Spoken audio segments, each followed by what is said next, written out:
Hello everyone, અમારું બધાનું ફરીથી એક વખત ચાક ગતિના નવા ટોપિકમાં સ્વાગત કરું છું. આ ટોપિકમાં આપણે રોલિંગ મોશન વિશે અભ્યાસ કરીશું.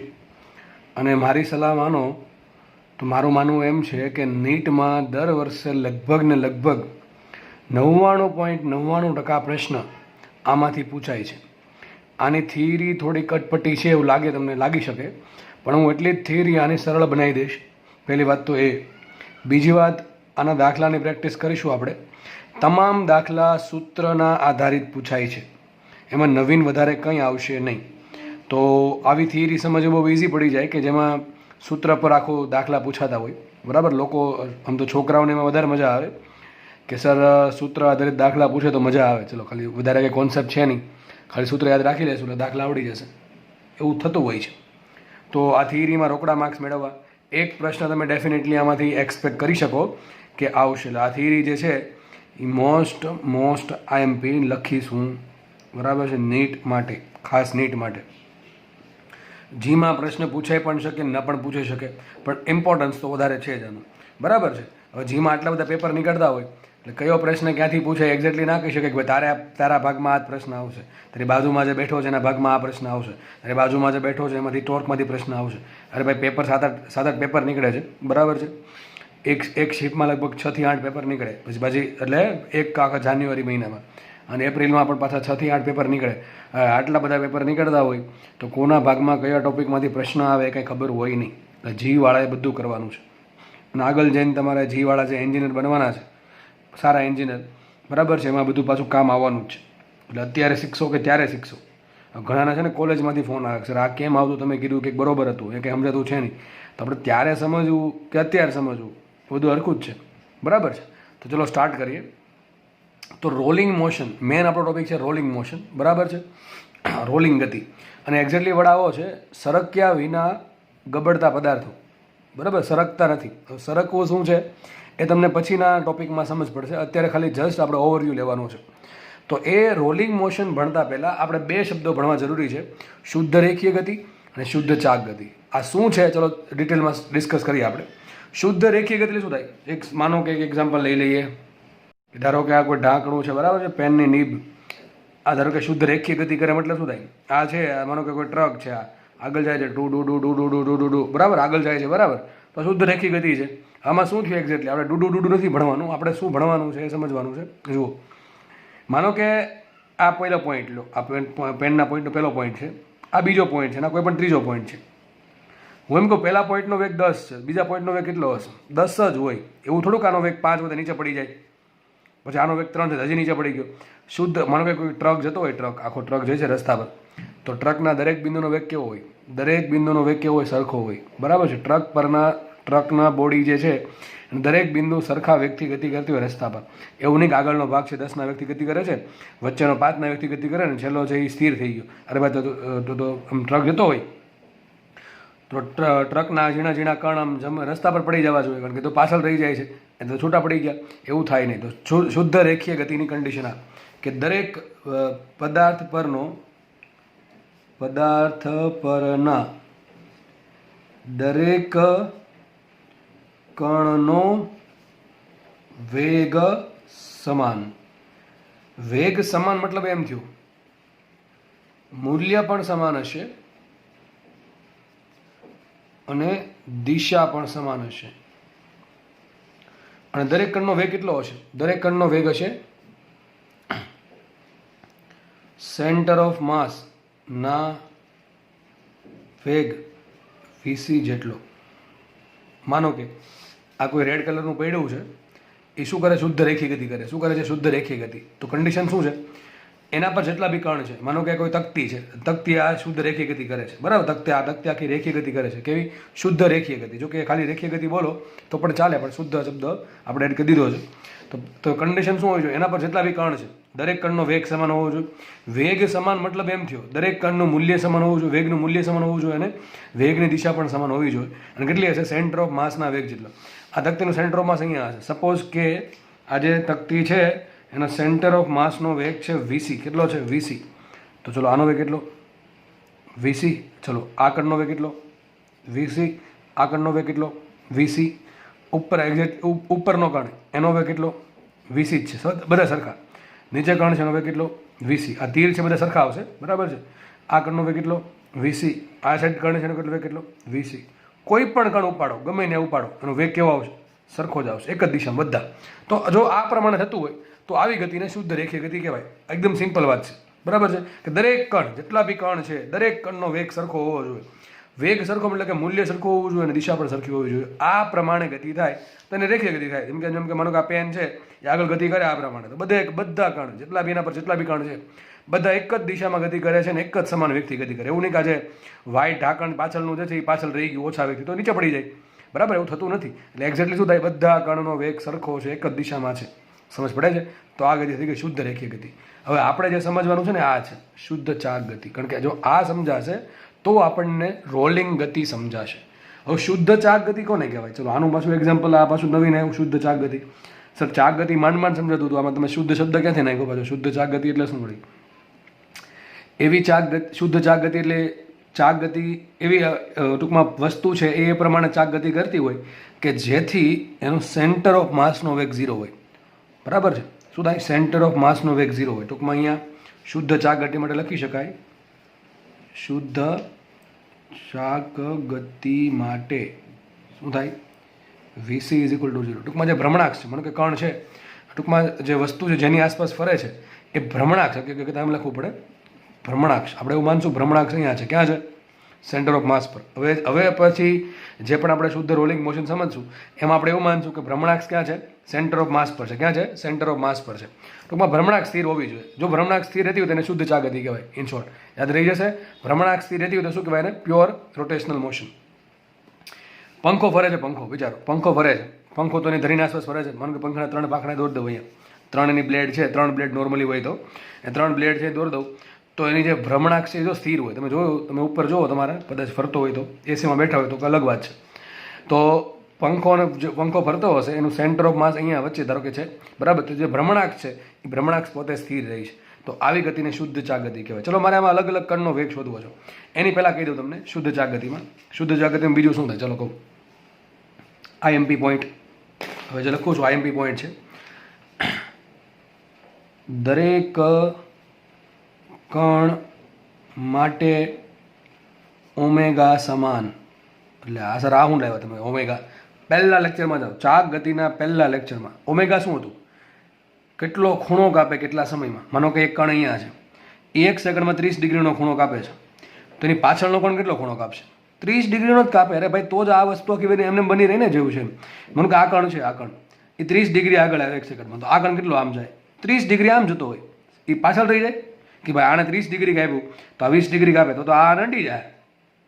પંખોની બ્લેડ આમ ફરતી હોય તો શું એવું બને કે પેલી એક બ્લેડ છે 30 ડિગ્રીનો ખૂણો કાપે ને બીજી બ્લેડ 10 ડિગ્રીનો ખૂણો કાપે? તો તમે અમુક સમય પછી બે બ્લેડ અથડાઈ જાય છે. એવું થાય છે? બે બ્લેડ અથડાતી નથી, એક જગ્યાએ જ રહી છે. ટૂંકમાં એમ કહી શકો ચાક ગતિ કરતા પદાર્થો દરેક કણ માટે સરખા સમયમાં સરખો ખૂણો કાપે. મતલબ તો એનો એમ થયો કે સરખા સમયમાં જો સરખો ખૂણો કાપતા હોય તો શું થાય કે દરેક કણ માટે ઓમેગા કેવું હોય? દરેક કણ માટે ઓમેગા કેવું હોય? સમાન હોય. દરેક કણ માટે શું છે? ઓમેગા સમાન છે. તો આ કન્ડિશન થઈ ગઈ. ભ્રમણાક્ષ સ્થિર હોય ને ઓમેગા કેવું હોય? ઓમેગા તો જો કે સમાન જ હોય, બરાબર છે. ચલો વેગ સમાન રહે દરેક કણનો. શું દરેક કણનો વેગ સમાન રહે? ના. વી બરાબર શું થાય? આપણને ખબર છે વી બરાબર ઓમેગા આર. જ્યાં આર શું છે? સેન્ટરથી અંતર. કણ અહીંયા હોય તેના માટે આર થશે આટલું, કણ અહીંયા હોય તેના માટે આર થશે આટલું. તો આમ લખી શકાય ઓમેગા તો અચળ છે માટે લખાઈશું વી પ્રપોર્શનલ ટુ આર. શું લખાય? વી પ્રપોર્શનલ ટુ આર. મતલબ શું થાય? એની જે ભ્રમણાક્ષ છે ત્યાંથી કણ જેટલો દૂર હશે એનો વેગ વધારે હશે. યાદ કરો સૌથી વધારે વેગ કોનો? આનો હોય. આ પોઈન્ટ, આ જે પેરીફરી છે ને બ્લેક કલર દેખાય છે એના પર જેટલા બી કણ છે એનો વેગ સૌથી વધારે હોય. આ કણનો વેગ કેટલો? 0 મૂકો. આમાં આર બરાબર 0 મૂકો. આર એટલે શું છે? What is small R? Small R શું છે? સ્મોલ આર બરાબર કણનું ભ્રમણાક્ષથી અંતર. કણનું ભ્રમણાક્ષથી અંતર છે. ચલો હું એમ કહું ભ્રમણાક્ષ સેન્ટર પર છે તો સેન્ટરનું સેન્ટરથી અંતર કેટલું? 0. તો જોઈએ વી બરાબર 0 મળે કે ના મળે? વીસી બરાબર 0. તો આ કન્ડિશન થઈ ગઈ. ચલો તો આપણે કામ કરીએ. હું અલગ અલગ કણ માટે વેગ દોરું. ચલો વેગ કેટલો આવશે તો લખાય. એક તો ખબર પડી પેલા મૂલ્ય. આમાં મૂલ્ય સમાન હોય? ના, મૂલ્ય સમાન હોય. ચલો શુદ્ધ ચાક ગતિ માટે વેગ, ચલો વેગ માટે લખીએ મૂલ્ય. ચલો મૂલ્ય શું હોય? મૂલ્ય શું આવશે? વી બરાબર ઓમેગા આર એટલે વી પ્રપોર્શનલ ટુ આર. તો સાબિત શું થયું? જેમ આર વધે એમ વી વધશે. દિશા, ચલો દિશા ક્યાં હોય? સ્પર્શકની દિશામાં. તો જો અહીંયા દરેક કણ માટે અલગ અલગ દિશા મળે. જો અહીંયા શું હતું, શુદ્ધ રેખીય ગતિમાં દરેક કણ માટે મૂલ્ય સમાન હતું વેગનું અને દિશા પણ સમાન હતી, દેખાય છે અહીંયા. પણ અહીંયા ઉલટું છે, એકદમ ઉલટું છે. એ મૂલ્ય સમાન નથી. જેમ જેમ જેમ જેમ તમે આર વધારશો એમ વેગ વધતો જશે અને વેગની દિશા ક્યાં છે, બદલાતી જશે. ક્યાં? સ્પર્શકની દિશામાં. જેમ કે સપોઝ આપણે એક પોઈન્ટ પકડીએ, માનો કે આ પોઈન્ટ પકડો. ચલો આપણે 4 પોઈન્ટ પર ફોકસ વધારે કરશું. આ 4 પોઈન્ટ પર ફોકસ વધારે કરીએ. ચલો તો ચલો આપણે ડાયાગ્રામ દોરવાનો છે ભાઈ આનો. તો ડાયાગ્રામ દોરી દઈએ આપણે. ચલો તો ચલો અહીંયા વેગ કઈ દિશામાં છે? ધારો કે વસ્તુ છે આ પ્રમાણે ફરે છે. સપોઝ વસ્તુ છે આ પ્રમાણે ફરે છે, તો વેગ અહીંયા હશે, આ રીતે હશે કે નહીં? આટલો હોય બરાબર. અહીંયા કેટલો વેગ હશે? સોરી એમ નહીં આવશે, આમ આવશે. ભૂલ પડી ગઈ, આ ભૂલી જશો. આમ નહીં હોય બરાબર. આ પ્રમાણે સ્પર્શક દિશામાં અહીંયા કઈ રીતે આવશે? આ દિશા સ્પર્શક દિશામાં. ઘણા કહેશે સ્પર્શક તો આમે હોય, પણ વસ્તુ ફરે છે આમ ને ભાઈ, વસ્તુ આમ ફરે છે એટલા માટે આ દિશામાં આવશે. જો આમ ફરતી હોય એન્ટી ક્લોકવાઇઝ તો આ દિશામાં આવે. અહીંયા ક્યાં વેગ હશે? ઉપર તરફ. ક્યાં હશે? ઉપર તરફ. જુઓ તો આ 4 પોઈન્ટ જુઓ, 1 2 3 ને ધારો કે ચોથો અહીંયા છે 4. આ 4 પોઈન્ટ માટે વેગે સરખો છે, દિશા સરખી છે. અહીંયા અલગ છે. 4 પોઈન્ટ માટે. ચલો આનો વેગ કેટલો હશે? v બરાબર શું થાય? સૂત્ર શું આવે? v બરાબર ઓમેગા. સૂત્ર શું આવે? v બરાબર ઓમેગા. ચલો આના માટે અંતર કેટલું? આ અંતર કેટલું આવશે? સપોઝ કે ત્રિજ્યા r છે તો વેગ કેટલો આવશે? Omega capital r. અહીંયા વેગ કેટલો આવશે? v બરાબર ઓમેગા ઇન્ટુ કેપિટલ. કારણ કે અંતર કેટલું જો પોઈન્ટનું કેન્દ્રથી r. અહીંયા વેગ કેટલો આવશે? v બરાબર ઓમેગા r. અહીંયા આપણે વેગ કેટલો? v બરાબર ઓમેગા r. એમ કહી શકાય જે આ શુદ્ધ ચાક ગતિ થાય છે એમાં કેન્દ્રથી સરખા અંતર જે કણો છે, ટૂંકમાં જે પરિઘ પરના જે કણો છે બરાબર છે, એ પરિઘ પરના દરેક કણ માટે વેગનું મૂલ્ય સમાન. સાચો ખોટું? સાચો છે. વેગની દિશા સમાન. ખોટું. વેગની દિશા બદલે છે સ્પર્શકની દિશામાં. અહીંયા પોઈન્ટ હોય, અહીંયા પોઈન્ટ એનો વેગ આ રીતે હશે. મૂલ્ય કેટલું? આટલું. v બરાબર ઓમેગા r જ હશે. ચલો અહીંયા જે પોઈન્ટ હોય એનો વેગ આ પ્રમાણે હશે. અહીંયા જે પોઈન્ટ હોય એનો વેગ અહીંયા જે હશે તેનું આ પ્રમાણે આવશે. મૂલ્ય કેટલું? v બરાબર ઓમેગા r. અહીંયા જે હશે એના માટે આ પ્રમાણે હશે, v બરાબર ઓમેગા r. તો દરેક કણ માટે વેગનું મૂલ્ય સરખું છે પણ દિશા સરખી નથી. તો આ શુદ્ધ ચાક ગતિ છે. માનો કે એક સર્કલ ડ્રો કરી દઉં. અહીંયા હું વચ્ચેના ભાગમાં એક સર્કલ ડ્રો કરવામાં આવે. ઢોલા સાહેબ ચલો ડ્રો કરી દઈએ આપણે. માની લેવું કે આ સર્કલ છે એક સમાન ત્રિજ્યાનું બરાબર છે. આજે ડોટ લાઈન દોરું છું. એક સર્કલ છે સરખી ત્રિજ્યાનું તો જ સર્કલ બનશે. ધારો કે હું એમ કહું છું કે આ જે તમે સર્કલ ડ્રો કર્યું છે સાહેબ એ r/2 ત્રિજ્યાનું. કેટલી ત્રિજ્યાનું છે? r/2 ત્રિજ્યા. ટૂંકમાં આ જે રેડિયસ છે એ r/2 છે. ચલો આ કણનો વેગ કેટલો હશે? વિચારો. હવે આ કણનો વેગ કેટલો આવશે? એટલો જ આવશે, v બરાબર ઓમેગા. મૂલ્ય એટલું આવશે. ચલો દિશા ક્યાં? દિશા તો ખબર પડી, દિશા આ બાજુ આવશે સર. દિશા તો આમાં આ જ આવવાની છે. મૂલ્ય કેટલું હશે એનું? અરે r મૂકો અહીંયા. અહીંયા r કેટલા આવશે? કેટલી ત્રિજ્યા છે? r/2. તો શું આવશે અહીંયા? v કેટલા આવશે? ઓમેગા r/2 બરાબર કે નહીં? તો જો આનો વેગ કેટલો છે? આનો વેગ ઓમેગા છે. આનો વેગ અડધો થઈ ગયો એમ. અહીંયા કેટલો વેગ હશે? આ રીતે હશે વેગ. કેટલો હશે વેગ? Omega r/2. અહીંયા વેગ કેટલો હશે? ઉપર તરફ. અહીંયા વેગ આ રીતે, અહીંયા વેગ આ રીતે, અહીંયા વેગ આ રીતે. આવા અસંખ્ય બિંદુ મળે. અસંખ્ય બિંદુઓનો અલગ અલગ વેગ મળે. શું કોઈ પણ બિંદુ, બે બિંદુનો વેગ સરખો છે? ખોટી વાત. વેગ સરખો છે જ નહીં સર. આ સરખો તો છે ઓમેગા r/2. જો તો ભાઈ એ વેગ સરખો છે કે વેગનું મૂલ્ય સરખું છે? વેગનું મૂલ્ય સરખું છે. તો ચાક ગતિ કરતા પદાર્થ નહીં, ખોટું બોલ્યો હું. શુદ્ધ ચાક ગતિ કરતા પદાર્થ માટે દરેક બિંદુનો વેગ અલગ અલગ હોય. વેગ કહું તો બે વસ્તુ વિચારવી પડે, મૂલ્ય પ્લસ દિશા. સાચી વાત છે ખોટી વાત? સાચી વાત છે. અહીંયા વેગ સરખો નથી તો શું સરખું છે? શું સરખું છે એક્ઝેક્ટલી? અહીંયા કંઈ સરખું નથી. આમાં જો તો શું હતું? Exactly opposite. દરેક બિંદુનો વેગ સરખો, મૂલ્ય સરખું, દિશા સરખી. અહીંયા સેન્ટરથી સરખા અંતરે, ટૂંકમાં આ એક સર્કલ બન્યું, બીજું સર્કલ આ બન્યું. સેન્ટરથી સરખા અંતરે રહેલા બિંદુઓનો વેગનું મૂલ્ય સમાન હોય છે. જેમ કે અહીંયા અંતર r/2 છે, દરેકનો વેગ કેટલો હશે? Omega r/2. અહીંયા સેન્ટરથી અંતર કેટલું? આનું આ જે પોઈન્ટ સેન્ટર છે ત્યાંથી આ કોઈ પણ કણનું અંતર કેટલું? r. તો બધાને વેગ કેટલો? Omega r. પણ મૂલ્ય સરખું છે, મૂલ્ય સરખું છે, વેગ સરખું નથી. વેગ તો દિશા બદલે છે. તો આ થઈ ગઈ શુદ્ધ ચાક ગતિ. હજી કંઈક વચ્ચે સર્કલ ડ્રો કરો તમે બરાબર, અલગ ત્રિજ્યાનું, તેમાં પણ તમને આ અલગ અલગ વેગ મળશે. તો સાબિત શું થયું?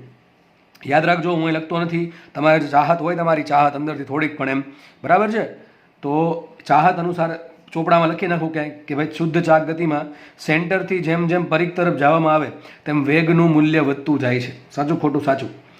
શુદ્ધ ચાક ગતિમાં ઓમેગા અચળ હોય છે. સાચું ખોટું? સાચું. દરેક કણ માટે ઓમેગા કેવો હોય? સરખો હોય. ઓમેગા એટલે કેટલો આંટા ફરે કેટલા સમયમાં, તો કેટલો ખૂણો કાપે કેટલા સમયમાં. એટલે યાદ રાખવા બધા પોઈન્ટ લખતા જવા કે શુદ્ધ ચાક ગતિમાં દરેક કણ માટે ઓમેગા સમાન હોય છે, પહેલી વાત. બીજી વાત, શુદ્ધ ચાક ગતિમાં દરેક કણ માટે વેગનું મૂલ્ય સેન્ટર પર 0 હોય અને પરિઘ પર મહત્તમ હોય. સેન્ટર પરથી પરિઘ પર જેમ જેમ જાઓ છો એમ વધતું જાય છે.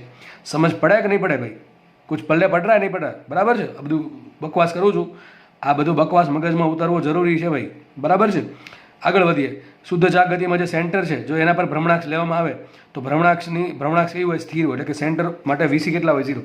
અહીંયા વીસી 0 નતા, અહીંયા વીસી હતા. દરેક કણ માટે વેગ વીસી જેટલો હતો, પણ અહીંયા વેગ કેટલો છે? 0 છે. કેટલો વેગ છે? સેન્ટરનો વેગ 0 છે. સમજ પડે છે? તો આપણે એક કામ કરીએ, નેક્સ્ટ પેજમાં આના જે ડાયાગ્રામ છે, વેલોસિટી ડાયાગ્રામ, એ બનાવવાનો ટ્રાય કરું છું. હવે છે ને આપણે આ જે 3 સર્કલ છે ને એના માટે આપણે વેલોસિટી ડાયાગ્રામ દોરવાનો ટ્રાય કરીએ. પહેલાં આપણે લઈએ શુદ્ધ ચાક ગતિ, પહેલાં આપણે લઈએ શુદ્ધ રેખીય ગતિ. ચલો, આ શુદ્ધ રેખીય ગતિ થાય છે. કેવી ગતિ થાય છે? શુદ્ધ રેખીય, તો સિમ્પલ રેખીય ગતિ. યાદ રાખો, જોડણીમાં છે ને છેલ્લે ઈ આવે ને તો દીર્ઘ કરવાનું. હું ઈ આવે, ઈ જોડે ગુજરાતી પણ ગ્રામર શીખવું જરૂરી છે, માતૃભાષા આપણી. તો રેખીય ટૂંકમાં આ પ્રમાણે લખાશે, બરાબર છે? આગળ વધીએ તો આ માનો કે વ્હીલ ફરે છે, શુદ્ધ રેખીય ગતિ કરે છે, એના સેન્ટર ઓફ માસની વેલોસિટી વીસી છે.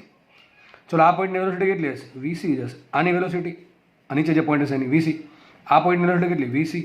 દરેકની વેલોસિટી વીસી જ રહેશે, સરખી. હમણાં કીધું એ પ્રમાણે દરેકનો વેગ સમાન અને દિશા પણ સમાન. જો આવો ડાયાગ્રામ આવશે. આ લાઈન અહીંયા હોત તો પણ અહીંયા હોત તો અહીંયા આવું જ આવત. સેમ આલેખ બધા પોઈન્ટ માટે. દરેક પોઈન્ટ એક સમાન વેગ, સરખી દિશામાં વેગ ધરાવે, બરાબર છે? દરેક પોઈન્ટનો વેગ સરખો, એક જ દિશામાં. કેટલો વેગ? વીસી જેટલો. તો આ થઈ ગઈ શુદ્ધ રેખીય ગતિ. જો આ પ્રમાણે મોશન થતી હોય તો એને શુદ્ધ રેખીય ગતિ કહેવાય. શુદ્ધ ચાક ગતિ કોને કહેવાય? શુદ્ધ ચાક ગતિમાં માનો કે ભ્રમણાક્ષ અહીંયા છે, તો પહેલાં તો ભ્રમણાક્ષ 0 હોવી જોઈએ. તો ભ્રમણાક્ષનો વેગ 0 હશે. પહેલી વાત તો આ કે ભાઈ વીસી બરાબર 0 આવશે. મેં હજી કહું છું, ભ્રમણાક્ષ આપણે સેન્ટર ઓફ માસ પર ધારેલી છે, તો પહેલી વાત તો વીસી બરાબર 0 આવશે. બીજી વાત, દરેક માટે ઓમેગા કેવું હોય? ઓમેગા સમાન હોય. એટલે કે ટૂંકમાં દરેક જે કણ છે એ સરખો આંટો ફરે સરખા સમયમાં. ત્રીજી વાત તો એ થાય કે વી પ્રપોર્શનલ ટુ સ્મોલ આર થાય, ટૂંકમાં કેન્દ્રથી અંતર. આર શું છે? કેન્દ્રથી અંતર. અને ચોથી વાત કે વેગની દિશા ક્યાં હોય? દિશા ક્યાં હશે? સ્પર્શકની દિશામાં. ક્યાં હશે? સ્પર્શકની દિશામાં. ઓહો, સ્પર્શકની દિશામાં. ચલો આગળ વધીએ. માનો કે આ પોઈન્ટ છે, આ પોઈન્ટ, એનો વેગ ક્યાં હશે? આ બાજુ હશે. કેટલો હશે? મહત્તમ. આટલો, સૌથી વધારે, બરાબર છે? એ નીચેનો પોઈન્ટ, એનું અંતર જો, આનું અંતર કેટલું અહીંથી, આનું અંતર કેટલું? મહત્તમ કેટલું? ત્રીજા જેટલું. જેમ જેમ તમે નીચે આવતો જશો એમ આર ઘટતું જાય વાલા. શું ઘટતું જાય? આર ઘટતું જાય બકા. આર ઘટે તો વેગ ઘટે, વેગ ઘટે તો દિશા ક્યાંની દિશા? અહીંયા એક સર્કલ બનાવો, સર્કલ, તો સ્પર્શક થશે આ રીતે. સમજ પડે છે? અરે પડવી જોઈએ સાહેબ, કેમ ન પડે? તમે ભણાવો ન પડે, ખબર ન પડે એવું બને? ચલો અહીં જોઈ લઈએ. આવું થઈ ગયું. હવે નીચેનો શું કરશું? બોલો. ચલો, આનો વેગ ક્યાં હશે? આનો વેગ ક્યાં હશે? આનો વેગ, પહેલી વાત તો એ શું કે વી પ્રપોર્શનલ ટુ આર હોય. આ પોઈન્ટ સૌથી દૂરનો પોઈન્ટ છે સેન્ટરથી. આ છે સાહેબ દૂરનો પોઈન્ટ છે, એનો વેગ સૌથી કેવો હશે? મહત્તમ વેગ હશે. કેવો વેગ હશે? એનો મહત્તમ વેગ હશે. બીજી વાત, દિશા ક્યાં હશે? સ્પર્શક. ધારો કે વસ્તુ આ પ્રમાણે ફરે છે વાલા, આ પ્રમાણે ફરે છે, તો વેગ ક્યાં છે? આ બાજુ કે આ બાજુ? અરે સાહેબ આ બાજુ જ હોય ને. આ બાજુ વેગ આવશે. તેની પ્રોફાઇલ આવી બની. જો આને શું કહેવાય? Velocity profile. શું કહેવાય? Velocity profile. મિકેનિકલમાં જશો ને તો બધી ઘણી બધી પ્રોફાઇલ આવશે. ટેમ્પરેચરની પ્રોફાઇલ આવે આવી, બાઉન્ડ્રી લેયરની પ્રોફાઇલ આવે આવી, ટેમ્પરેચર આપણે શું કહેવાય વેગ વેલોસિટીની પ્રોફાઇલ આવશે આવી, બરાબર? તો જો આમાં આવું થાય છે, આમાં બધા વેગ, બધા પોઈન્ટનો વેગ સરખો છે. જો એટલે આ પ્રમાણે એક લંબચોરસ બનશે. અહીંયા જો આ પ્રમાણે બનશે, દેખાય છે કે લાઈન દેખાવી જોઈએ ભાઈ?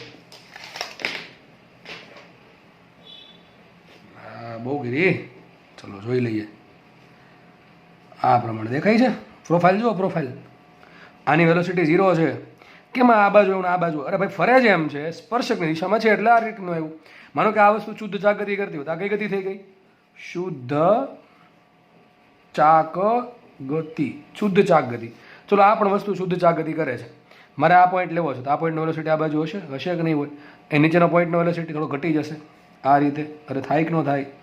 થાય સાહેબ, થાય. તમે કહેતા છો થશે જ ને? અરે ભાઈ હું કહું એટલે થાય એવું નથી. તમને સમજ પડી કેટલી જરૂરી છે? આ પ્રમાણે સમજ પડે છે? પ્રોફાઇલ જો કેવી છે? જો પ્રોફાઇલ આ રીતની છે. અહીંયા એમ લખાય કે વી પ્રપોર્શનલ ટુ આર છે અને વીની દિશા સ્પર્શકની દિશામાં છે.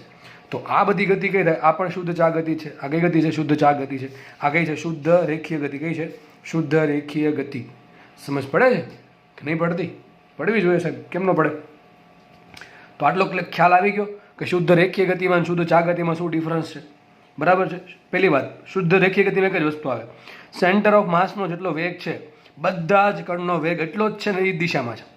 ટૂંકમાં દરેક કણનો વેગ એટલો વીસી ફિક્સ, બહુ વિચારવાનું નથી. ચાલુ અહીંયા જાજુ વિચારવું પડશે કે ભાઈ સેન્ટર ઓફ માસ પર ભ્રમણાક્ષ હોય. પહેલી વાત તો ભ્રમણાક્ષ સ્થિર હોય. ભ્રમણાક્ષ કેવી હોય? સ્થિર હશે. પહેલી વાત તો આ થઈ જાય. બીજી વાત શું થઈ જાય? બીજી વાત સાહેબ એવી થઈ જાય કે ભાઈ સેન્ટર ઓફ ભ્રમણાક્ષ સ્થિર હોય ને ભ્રમણાક્ષ જો સેન્ટર ઓફ માસ પર લેવામાં આવે તો સેન્ટર ઓફ માસનો વેગ 0 જો દેખાઈ જાય કે છે જ નહીં. અહીંયા પણ કંઈ વેગ છે જ નહીં. જેટલું મોટું તીર એટલો મોટો વેગ, જેટલું તીર નાનું એ તીર જ નથી. લા તીર ન હોય તો વેગ 0 છે ને, તો વીસી 0 છે. પહેલી વાત તો આ દરેક કણ માટે ઓમેગા કેવું હોય? સમાન હોય. ત્રીજી વાત, વી પ્રપોર્શનલ ટુ આર. ક્યાંથી સૂત્ર આવ્યું? અરે ભાઈ વી બરાબર omega R. Omega into R. Omega તો અચળ છે તો શું કહે? V proportional to R. જેમ R what is R? Small R ત્રિજ્યા નથી. સ્મોલ આર શું છે? તમારે કે આ પોઈન્ટ લો તેનું પોઈન્ટની કેન્દ્રથી અંતર માપવાનું. ચલો આ પોઈન્ટ લો તેનું પોઈન્ટનું કેન્દ્રથી અંતર માપવાનું. ચલો આ પોઈન્ટ લો તેનું કેન્દ્રથી અંતર માપવાનું. એ જે અંતર છે એના અનુસાર એનો વેગ હશે. જેટલા ભાઈ તમે દૂર છો એટલા વધારે વેગવાળા છો એમ કહેવાય. જેટલા તમે દૂર છો એટલા તમે વધારે વેગવાળા કહેવાય. આ પ્રમાણે થાવ ચકડોળમાં આવું જ થાય.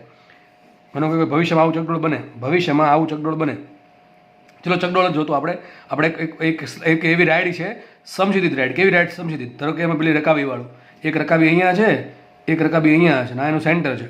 ચલો તમે આ રકાબી બેઠો ને આ રકાબી બેઠો, ફરક શું પડે? ભાઈ બહુ ફરક પડે. અહીંયા તમારે બહુ વધારે વેગ એક્સપિરિયન્સ થાય, બહુ વધારે વેગ એક્સપિરિયન્સ થાય જો સરખી ઝડપથી ફરતી હોય તો. અને થોડોક ઓછો વેગ થશે. એવું નહીં કે એક્સપિરિયન્સ નહીં થાય, થોડોક ઓછો વેગ એક્સપિરિયન્સ થશે. બરાબર? કારણ કે તમે જેટલા સેન્ટરથી દૂર છો એમ તમારો વેગ વધારે છે. બરાબર છે? તો પછી એ પ્રમાણે ખલબલી થાય. ખલીબલી હો ગયા દિલ છે ને, તો એ પ્રમાણે અહીંયા ખલીબલી વધી જાય, અહીંયા થોડીક ઓછી ખલીબલી થાય. કેમ કે ભાઈ તમે સેન્ટરથી નજીક છો તો બધે થોડુંક ફિઝિક્સ છે. જેટલું તમે સમજો છો ત્યાં તમને ફિઝિક્સ આરામથી જોવા મળશે. સમજ પડે છે કે નહીં પડતી ભાઈ કોઈ? બરાબર છે. તો આપણે શું જોયું? શુદ્ધ રેખીય ગતિમાં શુદ્ધ ચા ગતિમાં શું ફરક છે? સર પણ તમે રોલિંગ ગતિ ભણાવો તો આમાં કંઈ પિક્ચરમાં આવ્યું જ નહીં. એટલે આવું કેમ થાય? સર તમે રોલિંગ ગતિ ભણાવો છો, એનો એક શબ્દ તમે બોલ્યા નથી.